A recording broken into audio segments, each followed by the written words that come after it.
우리가 지금 로마서 5장에 그 성도가 누리는 놀라운 특권들 중에서 오늘은 주 안에서 기뻐하라, 주 안에서 기뻐하라는 주제로 같이 말씀을 상고하려고 합니다. 지난번에 저희들이 살펴보면서 우리가 믿음으로 예수 그리스도를 믿음으로 의롭다함을 받은 성도들이 누리는 특권에 대해서 살펴보고 있는데, 첫 번째는 이제 예수 그리스도로 말미암아 하나님과 더불어 화평을 누리고 또 하나님의 평강을 누리고 있다는 것이 이제 우리가 갖게 된 특권이고요. 또 2절에 보면 믿음으로 서 있는 은혜에 들어갔다. 믿음으로 서서 하나님의 은혜의 나라에 들어가게 됐다고 하는 것, 은혜를 누리고 있다고 하는 것에 대해서 우리가 갖고 있는 특권이고, 그 다음에 3절에서 우리가 환난 중에서도 즐거워할 수 있는 것이 우리 그리스도인 구원받은 성도들의 특권인 것을 살펴보았습니다. 근데 이제 또 오늘은 그 주님 안에서 의롭게 된 성도들이 누리는 특권 중에 하나가 주님 안에서 기뻐하는 것인데요.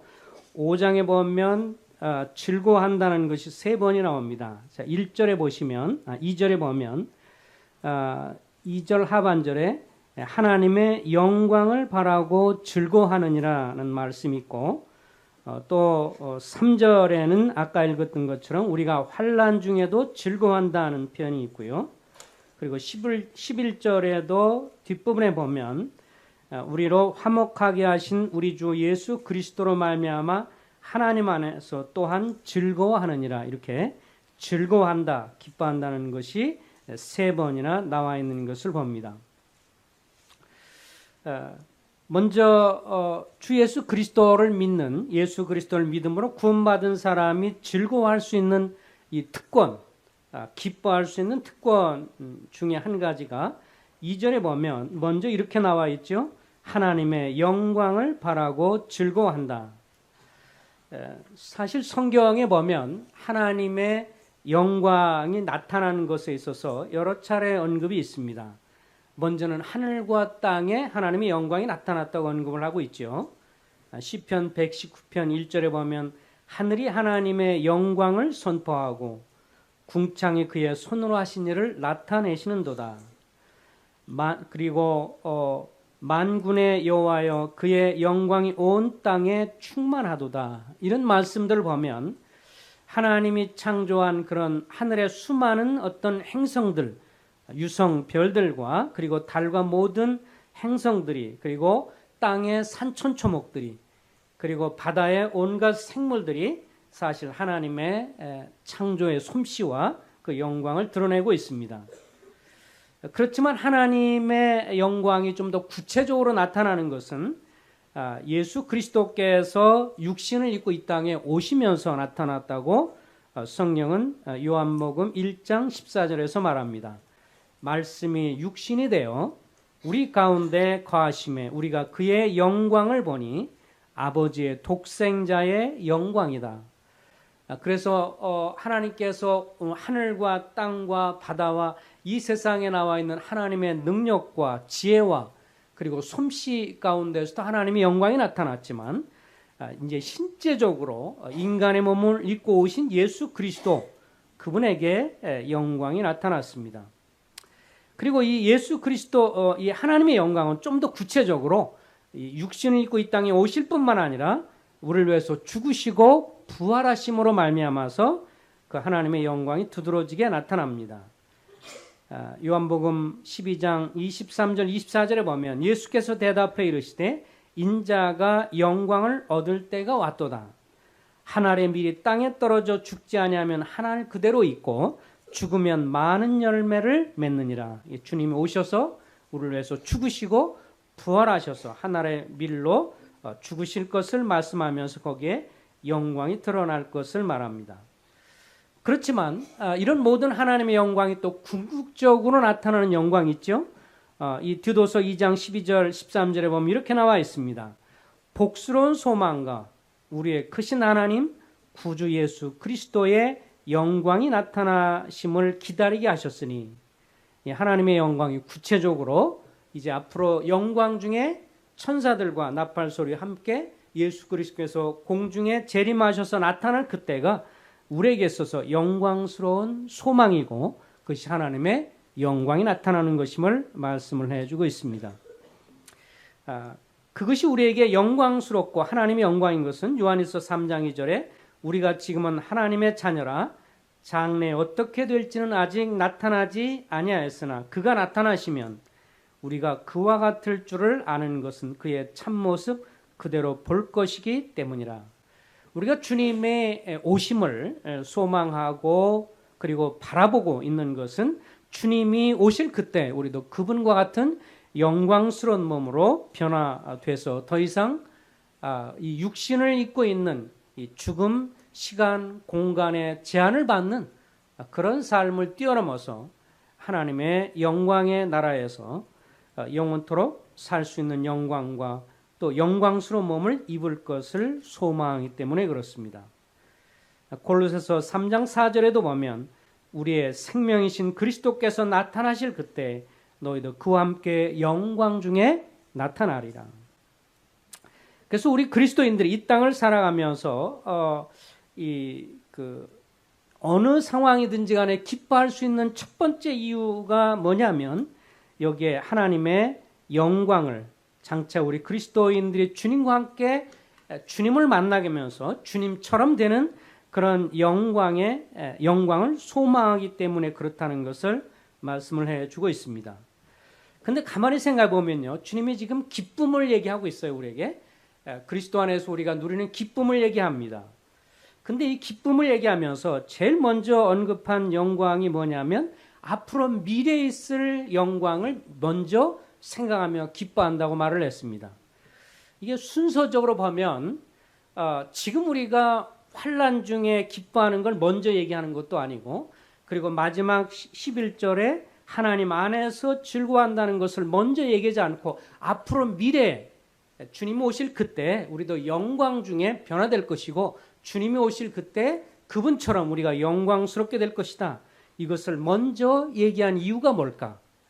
가만히 생각을 해보면요, 우리가 지금 아무리 이 땅을 살면서 뭐 즐거워하고 참고 인내할지라도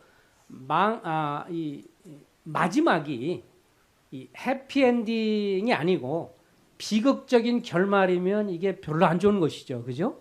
지금 뭐 아무리 뭐 힘들고 어려워도 괜찮게 살려고 그러고 힘쓰고 즐거워하고 애를 쓰며 견뎌도 미래가 이게 비극적인 결말이다. 정말 새드 엔딩이고 슬픈 결말이고 비극적 결말이면 이거는 정말 심각하죠. 즐거울 수가 없는 것이죠. 근데 역으로 지금의 상황이 좀 힘들지라도 앞으로 미래가 확실한 보장이라면 환난 중에도 기뻐할 수 있다고 얘기할 수가 있는 것입니다.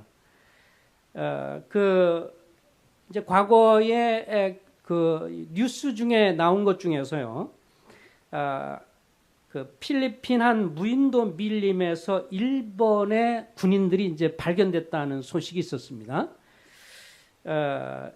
이제 그 사람들이 밀림 속에 뭐 이렇게 굴 같은 걸 뚫어놓고 막 몇 명이 살고 있는데 옷이 다 헤어져 있고 군복을 입고 있는데 다 헤어져 있어요. 그리고 이 양반들이 막 이제 거의 할아버지 정도 되고 나이 들어서 그런 사람들이었어요. 나중에 보니까 일본 군들이에요. 굉장히 경계를 하고 있고, 나중에 이제 필리핀 그 정부 관계 사람들이 와가지고 막 얘기를 하면서 왜 여기 있느냐 그랬더니 우리는 일본군이고 지금도 계속 싸우고 있다. 전쟁은 이미 끝났다. 전쟁은 이미 끝났다고 얘기해도 이 사람들은 그걸 믿지 않았습니다. 근데 무려 전쟁이 끝난 지 20년이 지났는데도 거기에 계속 남아서 있었다고 하는 거예요. 그래서 그동안 이 사람들이 너무 이제 보급도 끊어졌죠. 전쟁이 끝났으니까. 일본이 사실 태평양 전쟁에서 졌잖아요. 그러니까 이 필리핀이나 이쪽에 남아있던 군인들 중에서 당시에 전쟁이 패하고 난 다음에 헬리콥터를 타고 다니면서 방송도 하고 삐라도 뿌리고 전단도 막 뿌리고 그랬는데 이제 전쟁이 끝났다. 우리 일본군은 졌다. 항복했다. 그러면서 이제 철수할 것도 얘기했는데 이 직속상관이 나중에 알고 보니까 어떻게 말하냐면 어떤 회유와 전쟁이 끝났다는 말, 어떤 실패했다는 말 들어도 믿지 말아라. 그리고 끝까지 남아서 싸우면 결국에 가서 우리 일본군이 승리할 것이다. 이렇게 직속상관이 얘기를 해준 것만 믿고 이 양반들이 전쟁 끝나고도 20년 이상을 그렇게 버티고 살았대요. 아주 처참하게 짐승들 잡아먹고 벌레 잡아먹고 이렇게 어렵게 살면서 때로는 약탈도 하고 이러면서 버티고 살아갔답니다. 나중에 아무리 말을 해도 안 되니까 결국은 본국에 연락이 돼서 그때 당시에 그때 소위와 이등병 막 이런 사람들이 있었는데 자기 직속상관을 불러서 그 직속상관이 일본에서 와가지고 거기서 사실 전쟁 끝났다. 그래서 설명하니까 그때서 받아들이고 그 사람들이 굴속에서 밀림에서 나왔다고 해요. 근데 그 모습이 너무 비참하고 초췌하고 다 떨어진 그 군복에다가 정말 뼈만 앙상하게 남은 그런 병사들로 남아 있었다고 합니다. 이 사람이 소망은 갖고 있었지만 그러나 결국은 뭐예요? 비극적인 결말이죠. 그들이 참고 견딘 것이 그들에게는 뭐 그렇게 행복한 것이 아니었고 비극적인 전쟁의 실패였습니다. 정말 받아들이기 힘든 자기들에게서의 참패였습니다. 우리가 이 땅을 살아가면서 그 사람들이 나름대로 그 20년 이상을 견디고 견뎠던 것은 일본군이 승리하리라고 하는 기대 때문에였는데 사실은 정반대로 패하고 그들은 사실 패잔병들이었습니다.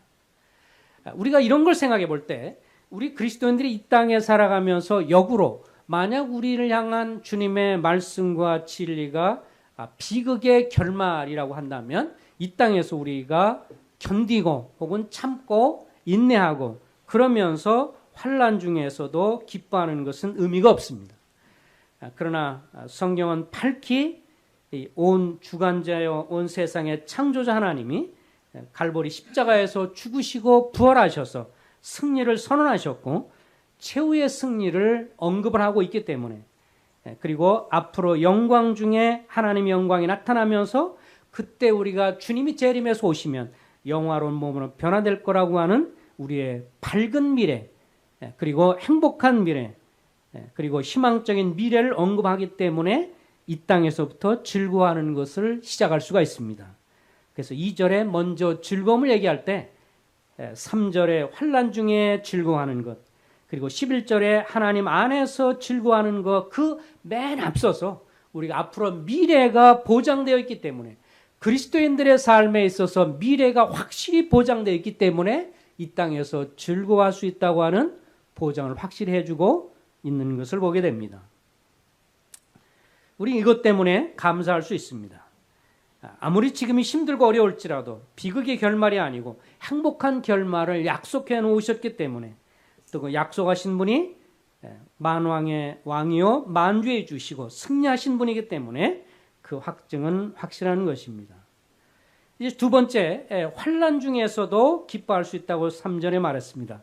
지난번 말한 것처럼 3절에 다만 이뿐 아니라 우리가 환난 중에도 즐거워하나니 우리가 환난 중에도 기뻐할 수 있고 즐거워할 수 있는 이유는 오늘 여기에 이 3절에 다시 강조를 해주고 있죠. 환난은 인내를 갖게 되고 그래서 우리로 하여금 환난 중에서 환난 자체는 힘들어서 우리가 받기 어렵지만 우리가 환난 중에서 즐거워할 수 있다라고 하는 것이죠. 환난을 기뻐하는 사람들이 아닙니다. 우리는 이상한 고통 자체를 즐기는 무슨 세디스트 내지는 그런 이상한 사람들이 아닙니다. 그리스도인들은 환난 자체를 즐거워하는 것이 아니라 환난 중에도 즐거워하는 것입니다. 환난 자체는 힘들고 고통스럽고 받고 싶어하지 않지만 그것이 가져다주는 유익이 복이 있기 때문에 즐거워할 수 있다. 이렇게 성경은 말합니다. 첫 번째는 뭐죠? 인내를 양산합니다. 우리 속에서 그리스도의 인내를 주님을 닮아가는 인내를 세상에서는 무가치하게 세상에서는 가치 없게 보지만 하나님은 그리스도 안에서 인내한 것을 귀하게 여기시고 가치를 인정해 주십니다. 그리고 이 환난은 우리에게 연단된 인격을 생산해냅니다. 그래서 성도들이요 이 땅을 살아가면서 많은 시련과 환난을 겪은 그것은 결코 수치와 부끄러움이 아니죠. 많은 시련을 당하고 환난을 당한 사람은 그만큼 연단된 인격을 가지고 있습니다. 그래서 오랜 신앙생활을 하면서 배반하지 않고 주님을 끝까지 믿으면서 온갖 이 시련과 어려움을 당하고 살았던 그런 삶을 주님은 가치 있게 여기시고 또 우리 그리스도인들도 그런 연단된 인격을 가치 있게 여겨야 합니다. 그리고 연단된 인격은 결국 소망을 이루게 한다고 말씀을 해주고 있습니다. 그래서 그런 연단된 인격 속에서 주님에 대한 소망, 주님의 다시 오심에 대한 소망, 그리고 아까 처음에 말했던 것처럼 주님이 오실 때 우리가 변화된 영광스러운 소망을 우리도 갖고 살아갑니다. 시브리서 12장 2절을 좀 보겠습니다. 우리 시브리서 12장 2절을 펴주시기 바랍니다.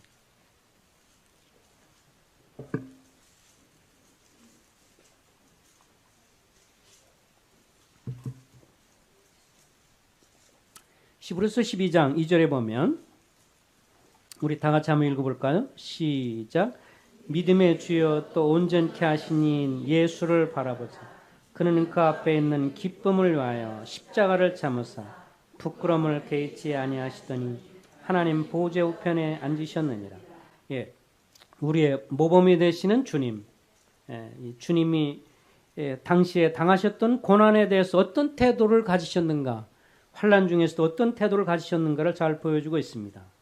믿음의 주여 또 온전케 하시니 믿음의 창시자요, 또 다른 말로 하면 완성자다, 이렇게 말할 수 있습니다. 믿음의 주, 믿음의 창시자, 온전케 하시는 자, 믿음을 완성시키는 분, 믿음을 창조하시고 믿음을 완전케 하시는 예수를 바라보자. 그분은 그 앞에 있는 기쁨을 위하여 십자가의 고통을 참으시고 부끄러움을 개의치 아니하셨다. 주님도요, 고통 자체를 기뻐하지 않으셨어요. 근데 무엇 때문에 기뻐하셨죠? 앞에 있는 즐거움, 고통 이후에 가져올 영광 때문에 그것을 부끄러워하지 아니하고 참으시면서 그것을 기꺼이 감내하셨습니다. 오늘날 우리도 역시 마찬가지입니다. 우리가 이 땅을 살아가면서 당하는 어떤 일들에 대해서, 어려움들에 대해서 그 자체는 우리가 기뻐할 수 없지만 그것으로 인해서 가져올 그 은혜를, 그것으로 인해서 가져올 기쁨을 우리도 바라보고 나가는 것입니다. 그래서 우리가 이 땅을 살아가면서요, 고난당하고 어려움을 당하고 힘든 것을 당하는 것 자체를 부정적으로 생각할 이유가 없습니다. 세상 사람들은 다 부정적으로 생각하죠. 싫어하고 피하고 재수 없는 것으로 생각하지만 그리스도인은 그렇지 않습니다. 절대로 그리스도 안에서 우리에게 당하는 일들, 어려움들은 그냥 아무런 그 효과도 없이 아무런 유익을 주지 않는 것이 아니고요, 인내를 가져다 주기도 하고요, 그걸 통해서 우리가 연단된 인격을 만들어내고요, 고통과 괴로움을 통해서 또 성도들 간의 갈등과 괴로움을 통해서 내가 빚어지는 것을 경험하고요, 또 그걸 통해서 결국에 와서는 주님에 대한 소망을 갖게 되고요, 이런 것들이 영광 중 우리에게 주어지는 복인 것을 보게 되어집니다. 그런데 이 소망이 부끄럽지 않다라고 확실히 말하는 것은 우리 5절을 읽어보겠습니다. 우리 로마서 5장 5절입니다. 로마서 5장 5절부터 8절까지 형제님들, 자매님들 서로 교독을 좀 해보겠습니다. 로마서 5장 5절에서 8절입니다. 형제님들이 먼저 읽습니다. 시작. 소망이 우리를 부끄럽게 하지 아니하면 우리에게 주신 성령으로 말미암아 하나님의 사랑이 우리 마음에 부은 바 됨이니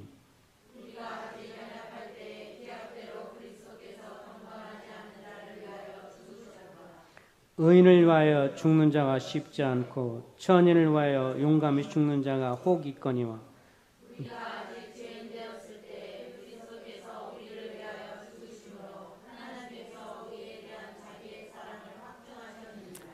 우리가 가진 이 소망을 환난 중에서도 인내는 연단된 인격은 소망을 갖게 되는데, 이런 소망들이 부끄럽지 않은 영광스러운 소망인 이유가 여기에 두 가지로 주님이 사랑을 확증해 주셨기 때문에 가능한 것을 말씀해 줍니다. 첫 번째는 성령을 통해서 우리에게 하나님의 사랑이 우리 마음에 부어졌다고 말씀을 해 주고 있습니다.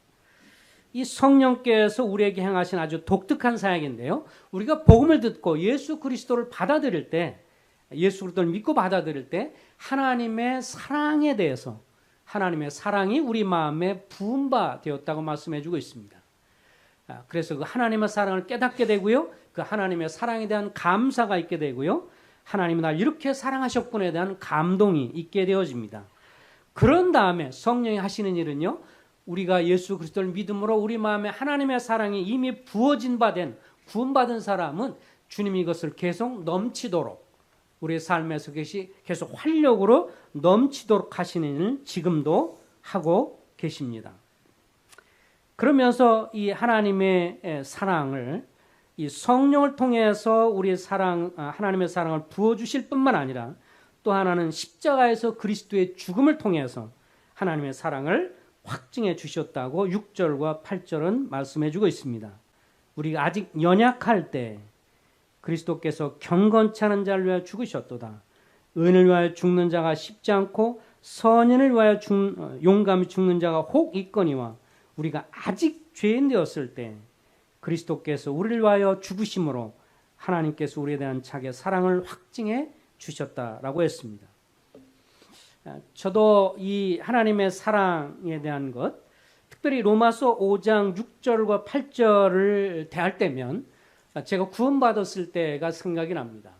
왜냐하면 저하고 복음 집회를 통해서 말씀 듣고 상담할 때 로마서 5장 6절과 8절 말씀을 상담하시는 분이 읽어주면서 이 말씀을 통해서 제가 더 확증하면서 주님을 받아들였기 때문인데요. 제가 고등학교 2학년 때 1971년도 6월 달입니다.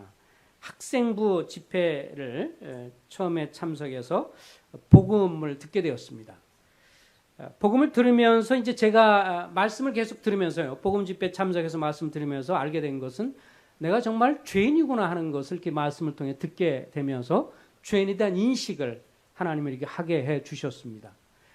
그 전까지만 해도 제가 시골에 있으면서 경기도 안성 보계면 남풍리 하남 그때 당시 502호지인데요. 이 서삼초등학교를 이제 거기 다녔고 보계면에 있는 그러면서 이 주변 사람들한테 착하다는 말을 많이 들었어요. 착하다 이런 말을 들었어요. 중학교는 이제 안성에 있는 안청중학교를 졸업을 했는데 그때까지만 해도 계속 이렇게 착하다는 소리 들었고 이제 형님 따라서 성남에 가서 성남의 소고등학교를 다닐 때도 주변에서 착하다는 말을 많이 들었어요. 그래서 저는 굉장히 착한 줄 알았어요. 그런데 말씀을 듣는 동안에 하나님의 성령께서 저에게 깨달음을 주셨어요. 다른 사람들 앞에서는 착한 사람이지만 내 양심적으로 내 자신을 봤을 때는 내 속에 있는 추한 죄가 생각이 났습니다. 그리고 그런 것에 대한 이 죄가 내 마음에 생각이 났고 아무도 모르지만 내가 은밀하게 있던 죄, 마음 가운데 음욕스러운 거, 탐욕스러운 거, 막 그 다음에 분노, 막 이런 것들을 보면서 내가 죄인인 것에 대한 인식이 분명히 있었습니다.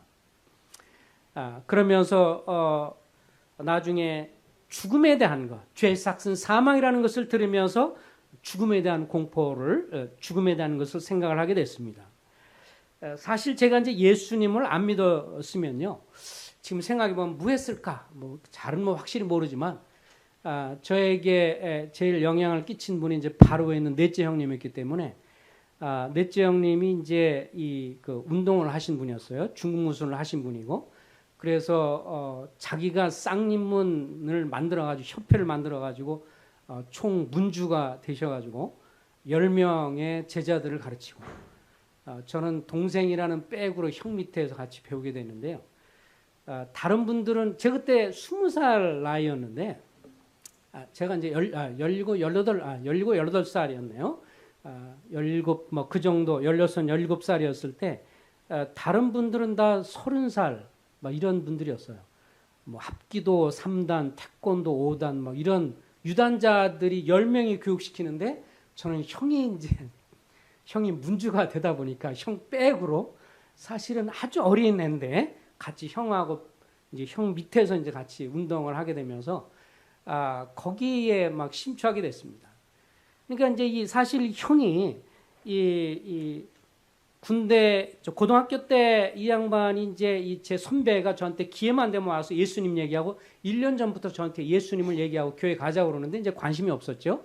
한참 예수님에 대해서 이야기를 듣다가 어느 날 형님이 이제 어렸을 때는 운동 가르쳐달라고 해도 안 가르치더니 이제부터 나오라 그래가지고 주말만 되면 이제 이 봉천동에 있는 거기에 도장을 가게 됐으니까 그때 당시에 주말만 되면 거기 가니까 이제 교회 가는 건 더 신경도 안 썼죠.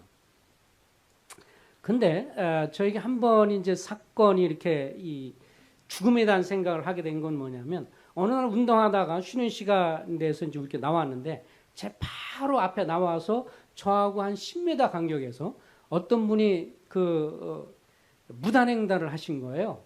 막 이렇게 할머니인데 막 뛰어가다가 근데 그때 당시에도 거기에 차가 많이 안 다녀서 봉천도 사고 여기가 차가 많이 다니는데 택시가 딱 쳤어요. 근데 이 양반이 붕 뜨더라고요. 제가 앞에서 붕 뜨는 게 벌써 한 10m 거리에서 그랬더니 퍽 떨어지더니 이렇게 그냥 쓰러지셨는데 안 움직이세요. 그러니까 막 저도 엄청나게 충격받아 바로 앞에서 이렇게 죽는 걸 봤으니까요.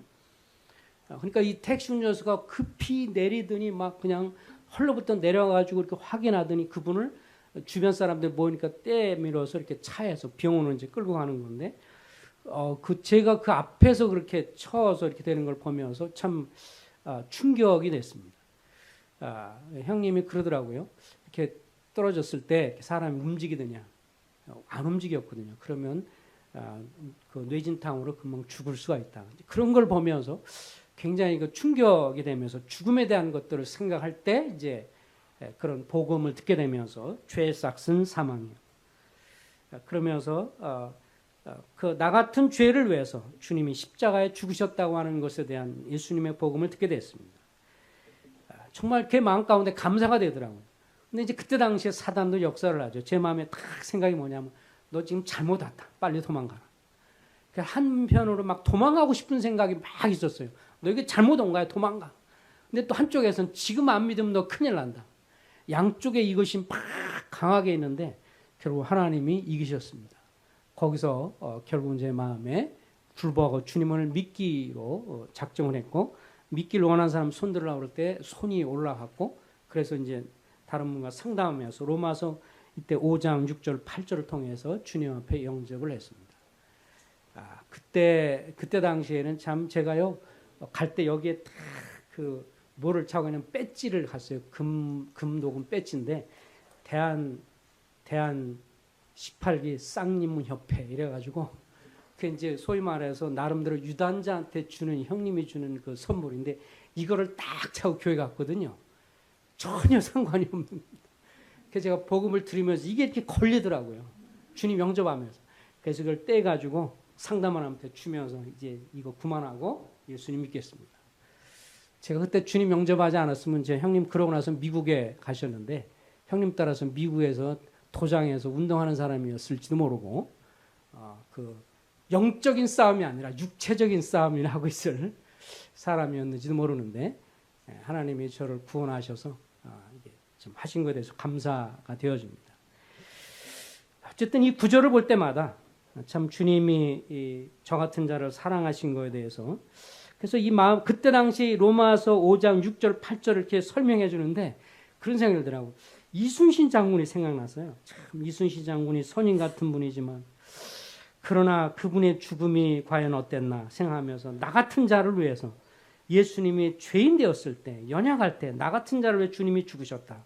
이거 생각하기가 그냥 너무 고맙고 감사하더라고요. 그날 제가 집에 와서 일기 쓰면서 그랬어요. 내가 오늘 잘 모르는데 교회 가서 예수님 믿기로 했는데 주님이 나를 위해 죽으시고 그래서 참 감사하다.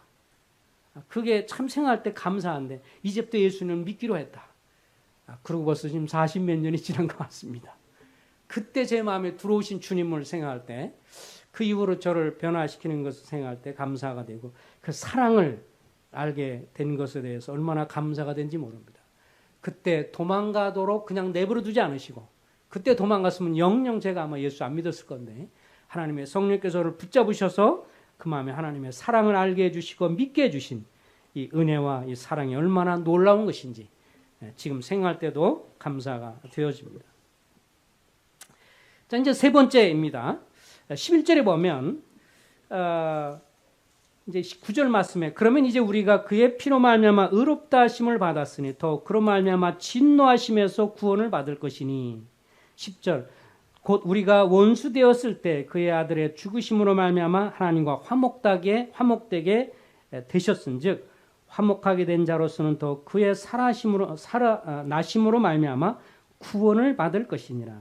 여기 다시 이제 이 9절 말씀에도 분명히 그의 피로 말미암아 의롭다 하심을 받았다고 했는데 진노하심에서 구원받는 것을 또 얘기하고요. 10절에서 그의 살아나심으로 말미암아 구원을 받을 것이다. 이런 구원을 또 언급을 합니다. 이제 성경을 보면 사도 바울의 말을 보면 구원은 3단계인 것을 3단계인 것을 보게 되죠. 첫 번째는 이제 여기서 말씀하는 것처럼 로마서 2장, 3장, 4절에서 말하는 것처럼 칭의, 의롭다고 여겨지는 구원입니다. 이것은 우리가 주 예수 그리스도를 믿음으로 말미암아 죄의 형벌에서부터 자유하게 되는 것입니다. 그렇죠? 우리 그리스도인 여러분과 저는 죄의 형벌로부터 해방된 사람입니다. 죄의 삭은 영원한 사망이고 영원한 형벌인데 그리스도를 믿음으로 우리가 이미 그 형벌로부터 자유하고 해방되었기 때문에 의로운 자가 되어서 우리는 이미 구원을 받은 사람입니다. 그런데 또 한 가지 현재적인 구원의 측면이 있죠. 이것은 죄의 권능으로부터 여러분과 나는 현재도 구원을 받고 있습니다. 이것을 성화 구원이라고 말하죠. 이것은 전적으로 주님이 하는 게 아니라 주님과 우리의 동역이 필요합니다. 우리가 말씀을 봐가야 하고요. 죄를 거절해야 되고요. 또 죄를 졌다면 자백하고 주님께로 나가야 하고요. 그리고 우리가 하나님 말씀을 사모하고 주님께 기도하고 나가는 우리의 성화 구원. 그래서 계속 우리의 삶 속에 아직도 육신이 있기 때문에 죄의 그런 권능, 권세로부터 계속해서 벗어나기 위한 그리고 그걸 통해서 승리함으로 인해서 성화되는 성화 구원은 현재형입니다. 그래서 지금도 우리는 그런 측면에서 성화의 측면에서 우리는 죄의 권능으로부터 구원을 받는 중입니다. 그리고 또 한 가지 죄의 완전한 존재로부터의 구원, 죄 자체로부터의 완전한 해방. 이것은 언제예요? 예수 그리스도를 만났을 때 영화로운 구원, 우리의 영화. 이 구원은 앞으로 미래에 일어날 일이고 오늘 여기에 로마서 지금 말씀하고 있는 9절과 10절의 이런 말씀은 우리의 영화로운 구원, 죄의 존재로부터 죄가 완전히 죄로부터 완전히 단절되는 그래서 주님을 만났을 때 우리가 죽거나 주님을 만났을 때 우리가 영화롭게 되는 그런 면에서의 구원을 얘기하면서 여기에 진노로부터 우리가 구원받을 자이다. 그리고 하나님의 그의 살아나심으로 말미암아 구원을 받을 것이라고는 미래 구원으로 언급을 해주고 있습니다. 자, 그러면서 이제 하나님 안에서 구원을 11절에 말씀하고 있습니다. 11절 우리 다 같이 한번 읽어볼까요? 시작. 그뿐 아니라 이제 우리로 화목하게 하신 우리 주 예수 그리스도를 말하며 하나님 안에서 또한 즐거워합니다. 예, 우리가 하나님 안에서 즐거워한다고 표현을 해주고 있습니다. 우리가 미래의 영광을 하나님의 영광을 소망하면서 즐거워하고 현재 살아가는 시련 중에서도 환난 중에서도 즐거워하고 또 우리 일상에서도 즐거워할 수 있는 삶이라고 성경 말씀을 해주고 있습니다. 그러면 구체적으로 좀 실제적으로 우리가 어떻게 우리가 우리의 삶 속에서 즐거워할 수 있는 기뻐하는 삶을 살 수 있을까? 첫 번째는 우리가 예수 그리스도 우리가 구원받을 때 어떻게 했어요? 우리가 구원받을 때 무엇으로 구원받았어요? 그리스도를 믿음으로 구원받았죠. 우리의 행위, 우리의 공로, 우리의 뭔가 잘했기 때문에 그 공로로 구원받은 것이 아니라 예수 그리스도의 철저하게 그분의 십자가의 공로, 그분의 죽으심과 부활의 공로로 인해서 우리가 믿음으로 구원을 받은 것처럼 우리가 즐거워하고 우리가 이 땅을 살아가면서 기뻐할 수 있는 것도 뭐예요? 예수 그리스도에 대한 믿음으로 즐거워하는 것입니다. 좀 시시하죠? 근데 그것은 진리입니다. 우리 구원도 그리스도를 믿음으로 구원받듯이 우리의 삶 속에서 즐거워하고 기뻐할 수 있는 것도 믿음으로 즐거워할 수 있는 것을 보게 되어집니다. 성경에서는 수도 없이 우리의 즐거운 삶에 대한 권면이 나옵니다. 주 안에서 기뻐하라. 빌립보서 3장 1절이요. 그리고 빌립보서 4장 4절에 주 안에서 항상 기뻐하라. 다시 말하노니 기뻐하라. 이것이 우리에게 주어진 놀라운 이 기쁨인 것을 보게 됩니다. 근데 요한일서 5장을 한번 열어주세요. 요한일서 5장입니다. 요한일서 5장.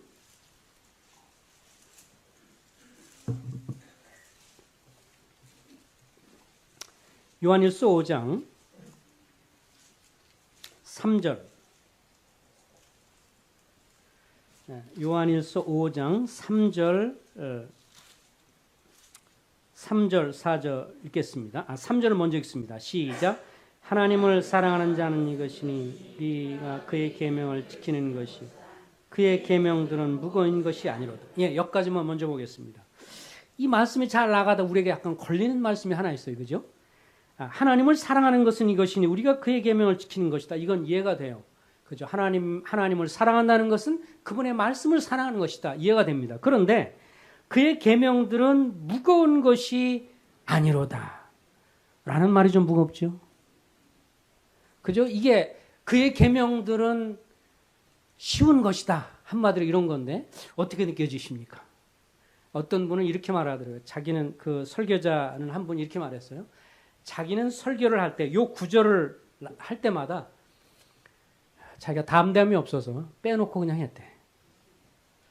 왜냐하면 그의 계명들은 무거운 것이 아니면 가벼운 건데 난 너무 무겁게 느껴지니까 나는 너무 무겁게 느껴지니까 이 구절을 차마 양심적으로 설교를 못 하겠더라.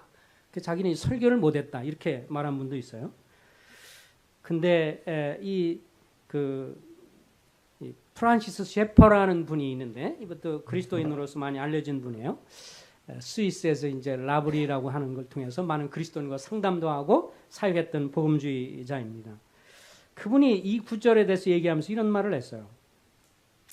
자기가 왜 이 하나님의 계명이 즐겁고 가볍지 않고 왜 이렇게 무거웠을까? 라고 생각을 하면서 이 구절을 자기가 오랫동안 설교를 못하고 어려웠었는데 4절에 해답이 있었다. 자, 4절 읽겠습니다. 시작. 물은 하나님께로부터 난 자마다 세상을 이기느니라. 세상을 이기는 승리는 이것이니 우리의 믿음이니라. 그러면서 이분이 이렇게 말을 했어요. 하나님의 계명이 무겁지 않게 되는 길은 바로 믿음을 통해 우리가 경험하는 승리에 있습니다. 의인은 믿음으로 말미암아 살리라.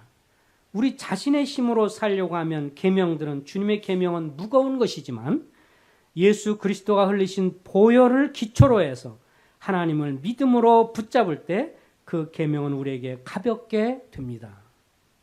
그러니까 사실은 오늘 여기 나온 것처럼 우리 스스로 이것을 이기려고 하고 스스로 계명을 지키려고 하면 안 되는 것이지만 오늘 여기 말한 것처럼 세상을 이기는 승리는 이것이니 우리의 뭐라고요?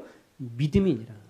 그러니까 결국은 우리가 예수 그리스도를 믿음으로 구원을 받는 것처럼 우리가 이 땅을 살아가면서 하나님의 말씀을 즐거워할 수 있는 것, 하나님의 계명을 즐거워할 수 있는 것도 내 본성으로는 안 되지만 주님이 갈보리에서 나를 위해서 죽으시고 부활하셔서 율법을 이루신 주님을 의지하고 주님의 공로로 이것을 할 때 내 힘이 아니라 성령의 능력으로 계명은 나에게 복인 것을 믿습니다. 이 계명은 나에게 가벼운 것을 믿습니다. 이렇게 믿음으로 받아들인 사람에게는 계명이 무거운 것이 아니라 뭐예요? 가벼운 것이 있다는 것입니다. 그러나 내가 지켜야지, 내 힘으로 해야지 라고 그것을 고집하고 나가는 사람은 한없이 무겁고 무거울 수밖에 없는 것이지요. 그래서 믿음이 중요한 것입니다. 믿음으로 우리는 즐거워할 수 있습니다. 두 번째, 즐거운 감정이 올 때까지 기다리지 말고 주님을 믿음으로 기뻐하라. 또 계속 이어지는 말이죠. 감정이 생길 때까지 기뻐하라, 즐거워하라. 그러니까 어떤 생각 드냐면 그런 마음이 안 드는데요. 일반적으로 우리 그리스도인들에 대한 여러분과 나에 대한 얼굴을 누가 묘사하면 어떨까 생각을 좀 해봤어요. 어떨 것 같습니까? 우리 얼굴을 만약 우리가 평상시 그린다면 웃는 얼굴일까? 아니면 심각한 얼굴일까? 아니면 찌그러지는 얼굴일까? 어떨 거라고 생각하십니까? 우리의 감정은 주변의 상황과 여건과 이런 것에 늘 영향을 받기 때문에 우리 감정이 이 기쁠 때까지, 즐거울 때까지 기다린다면 이 땅을 살면서 험난한 세상에 즐거울 날이 며칠이나 있을지 모를 것입니다. 그러나 지난 5월 달인가요? 우리가 야외 예배 때 잠시 교제하는 것처럼 고라 자손들의 신앙을 본받을 필요가 있습니다. 시편 42편 5절 11절에서 다시 한번 확인해 보겠습니다. 시편 42편입니다.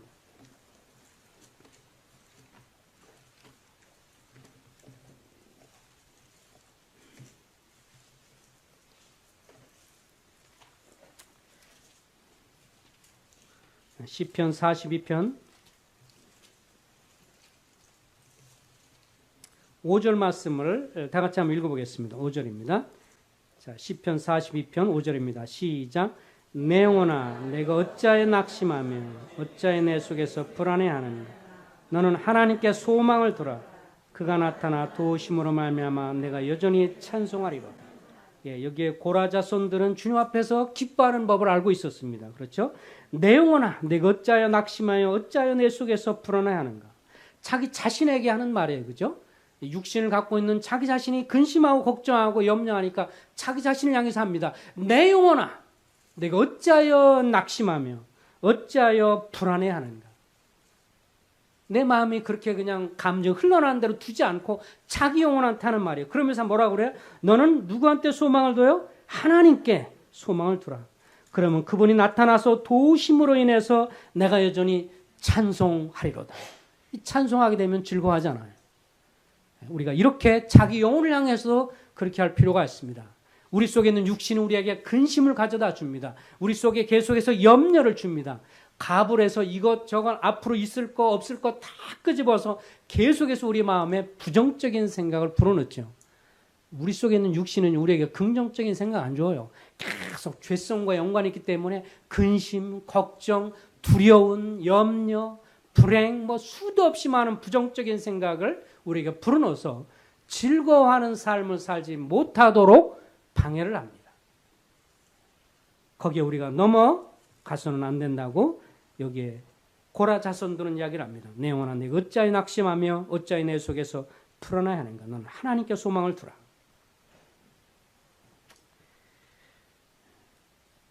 또 우리가 좀 더 즐거워할 수 있는 것 중에 한 가지는 빌립보서 4장 6절과 7절에 또 해답이 나와 있습니다. 빌립보서 4장 6절과 7절을 한번 열어주시기 바랍니다.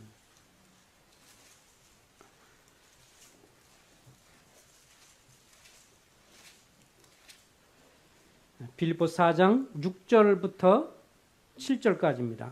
한번 그 구절을 좀 보겠습니다. 천천히 아무것도 읽겠습니다. 시작. 아무것도 염려하지 말고 다만 모든 일에 기도와 간구로 너의 구할 것을 감사함으로 하나님께 아뢰라. 그러면 모든 지각에 뛰어난 하나님의 평강 그리스도 예수 안에서 너희 마음과 생각을 지키시리라. 예, 여기에 우리의 육신이 있고 육신으로 말미암은 부정적인 감정에 의해서 여기 우리가 닥치는 것이 뭐예요? 염려, 근심, 걱정, 불안함. 그렇지만 아무것도 염려하지 말고 다만 오직 모든 일에 기도하고 또 간구함으로 너희 구할 것을 어떻게 하라고요? 감사함으로. 이것이 이방인의 기도와 세상 사람의 기도와 다른 것이다. 그리스도인 기도와 이방인들의 기도 다른 것은 그들은 원망, 불평, 짜증으로가 아니라 할지 모르지만 우리는 뭐야? 감사함으로. 주님이 창조자 하나님이여 절대자 하나님이여 능력의 하나님인 것을 믿음으로 너희 것을 감사함으로 하나님께 아뢰라. 그리하면 모든 지각이 뛰어나신 하나님의 평강이 그리스도의 선에서 여러분 마음과 나의 마음과 생각을 지켜주신다. 하나님의 평강이 나를 지켜주니까 우리가 어떻게 해요? 즐거워할 수 있고 기뻐할 수가 있습니다. 그러니까 감정을 의지하지 말고 주님을 바라보면서 내 영혼아 내가 어찌 낙심하느냐 주님을 바라보라. 믿음으로 그렇게 할 수도 있고요. 또 근심 걱정이 그래도 쌓이거든. 기도와 간구로 내가 염려하는 내용들 주님께 다 맡겨버리는 것입니다. 이 베드로전서에 보면 이런 말씀이 있죠. 내 모든 염려를 주께 맡겨버려라. 맡겨버려라가 뭐냐면 던져버려라. 던져버려라. 내 모든 염려를 주께 던져버려라. 이게 내 모든 염려, 근심이면요, 근심, 걱정을요, 주께 이렇게 던져버려라. 던져버려라. 그러면 주께서 돌보신다. 근심 걱정이 계속 쌓이거든. 그것을 기도를 통해서 주님께 던져버려라. 그럼 주님이 돌보신다. 그러면 하나님의 평강이 우리를 붙들고 있는 것을 보게 되어집니다. 또 한 가지 이제 주님을 기뻐할 때 하나님이 복을 주신다는 것을 기억할 때 기뻐할 수 있습니다. 느헤미야 8장 10절에 보면 이스라엘 민족이 이제 그 70년에 그 포로 생활을 마치고 바벨론에서 돌아왔을 때 그들이 에스라가 말씀을 강론하니까 모든 성도가 일어나서 그 말씀을 강론합니다. 그러면서 성벽을 다 짓고 이제 성벽이 다 무너졌던 성벽을 다 짓고 말씀을 강론하면서 말씀을 듣게 되니까 너무 기쁘고 즐거워서 막 이들이 울고 막 그러면서 통도하고 그러니까 그때 느헤미야가 이런 말을 합니다. 여호와로 인하여 기뻐하는 것이 너희의 힘이니라. 다시 읽어드립니다. 여호와로 인하여 기뻐하는 것이 너희의 힘이니라. 우리가 이 땅을 살아가면서 어떤 상황, 어떤 여건이 있을 때 우리에게 가장 큰 힘은 여호와로 인해서 기뻐하는 것입니다. 아멘입니까? 어떤 상황이 좋아져서, 환경이 좋아져서, 여건이 좋아져서 그런 것이 아니라 주님 자체로 즐거워하고 기뻐하는 것이 우리에게 큰 힘이라고 또 말씀을 해 주고 있는 것입니다. 주님 안에서 기뻐하라. 내가 다시 말하노니 항상 기뻐하라. 바라건대 우리 평택 중학교 성도님들이 얼굴이 이전보다도 밝게 빛나고 서로 얼굴 대하면서 밝게 웃으며 인사하고 여기서 인사하는 것뿐만 아니라 평상시에 우리의 삶 속에서 주님을 해서 즐거워하고 하나님의 평강으로 인해서 우리 마음이 즐거움, 기뻐하는 그런 성도가 될 때 주님도 기뻐하시는 것입니다. 내가 기뻐하면 누가 즐거워하세요? 주님도 즐거워하십니다. 내가 기뻐하고 즐거워하면 주님도 그것을 보고 기뻐하고 즐거워하십니다. 왜요? 그렇게 즐거워하라고 기뻐하라고 말씀하신 분이 누구예요? 주님이시기 때문에. 기도하겠습니다. 자비하신 주님을 찬송합니다. 이 세상을 바라볼 때 또 우리 자신을 바라볼 때 우리 속에 있는 육신을 볼 때 근심, 걱정, 염려, 불안 그리고 여러 상황들이 얼마나 부정적인지 이로 말할 수 없습니다. 그러나 여기에 고라자손처럼 내 영혼아 내가 어찌하여 내 속에서 풀어나야 하며 낙심하며 근심하며 염려하는가. 너는 하나님께 소망을 두라. 그리고 그 소망을 둠으로 주님이 나타나 도우심을 인하여 내가 주님을 찬송하며 즐거워할 수 있다고 고백하는 것을 보고 또 여호와를 기뻐하는 것이 우리의 힘이라는 말씀을 기억하며 우리 사랑하는 성도님들이 그 감정적인 그런 불안에서 감정적으로 육신이 공격하는 것에서 넘어가지 아니하고 믿음으로 즐거워하는 그 복을 누리는 저희가 될 수 있도록 복 주시기를 간절히 소원을 드려올 때 예수 그리스도 이름으로 감사하며 기도합나이다. 아멘.